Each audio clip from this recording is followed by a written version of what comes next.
এটা লাস্ট শনিবার দিনের আমার জীবনের সবচেয়ে ওয়ার্স্ট একটা ডে ছিল। সো ভাবলাম আপনাদের সাথে শেয়ার করি। হ্যালো এভরিওয়ান, আসসালামু আলাইকুম। আমি অনামিকা জুই আবারও চলে এসেছি একটা নতুন ভ্লগ, বলতে পারেন এটা ভ্লগও হতে পারে।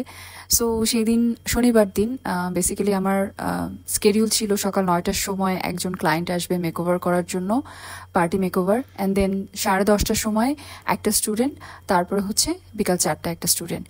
আমি সেই জন্য, যেহেতু আমি সারাদিন শনিবার দিন হচ্ছে বিজি থাকবো, তো সেই জন্য আমি শুক্রবার দিন শনিবার দিনের সমস্ত রান্না বান্না করে সব কাজ গুছিয়ে টুছিয়ে রেখেছি, যে পরের দিন আমি বিজি থাকবো যাতে বাচ্চাদের কোনো প্রবলেম না হয়। আমি তো সকালবেলা আমি 7টার সময় উঠে আমার বুয়া আসার পরে নাস্তা টাস্তা বানিয়ে দিল, আমি খেয়ে দিয়ে আমি ওয়েট করা শুরু করলাম। ওয়েট করছি করছি করছি, ক্লায়েন্টের কোনো খবর নাই। এদিকে আমার টেনশন হচ্ছে যে আমার স্টুডেন্ট, উনিও জব করে, ওনারও বাচ্চা আছে।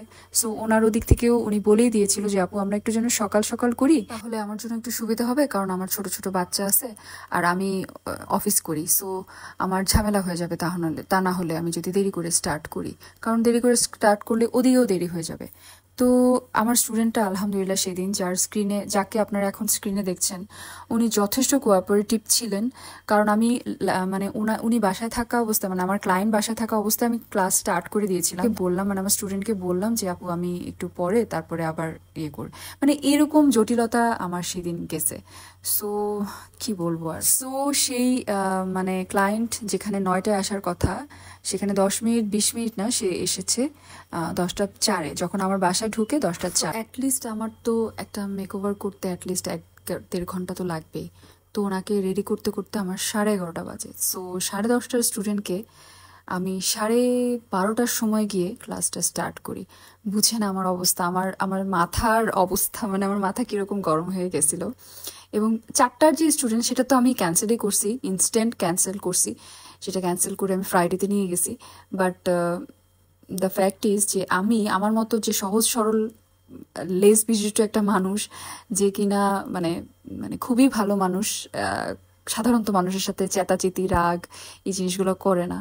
সো সেই দিন আমি নিজে অনেক অনেক রেগে গেছিলাম। আমার আসলে এত মানে সিচুয়েশনটা এত বাজে ছিল যে আমার ক্লায়েন্টকে আমার বারবার বলা লাগছে, আর উনি না সিচুয়েশনটা বুঝতেই ছিল না। তারপরের দিনও উনি আমাকে অনেক কথা শুনাইছে, এবং মানে যেটার জন্য আমি একেবারে প্রস্তুত ছিলাম না। ওনাকে অনেক সুন্দর করে আমি মেকওভার করে দিয়েছি, অনেক সুন্দর লাগছিল তাকে, কিন্তু সে নিজেও প্রশংসা করছে আমার মেকওভারের, কিন্তু আমাকে সে পর্দা করে। সো আমাকে একটা ছবিও তুলতে দেয় না, আমি যে নিজের জন্য একটা ছবি রাখবো সেটাও করতে পারিনি। সো এই তো আমার মানে আমি তো সবসময় আপনাদের সাথে ভালো ভালো জিনিসগুলো শেয়ার করি, তো সেই দিনের ওয়ার্স্ট জিনিসটাও আমি ভাবলাম যে আপনাদের সাথে শেয়ার করি। সো যারা আপনারা আসলে এরকম সময়ের যে মূল্য দেন না, এই জিনিসটা একেবারেই ঠিক না। সময়ের মূল্য দেওয়া উচিত। আমরা যারা গার্ডিয়ান বা আমরা যারা অ্যাডাল্ট, আমরা যদি সময়ের মূল্য দেই, টাইমটাকে ম্যানেজ ম্যানেজ মানে টাইম ম্যানেজমেন্ট করি, ডিসিপ্লিন থাকি লাইফে, তাহলে আমরা আমাদের বাচ্চাদেরকেও সেই শিক্ষাটা দিতে পারি। হ্যাঁ, সো এই জিনিসটা সবারই করা উচিত। আজকের ভিডিওটা ভালো লাগলে অবশ্যই কমেন্ট করে আমাকে জানাবেন। Thank you so much for watching.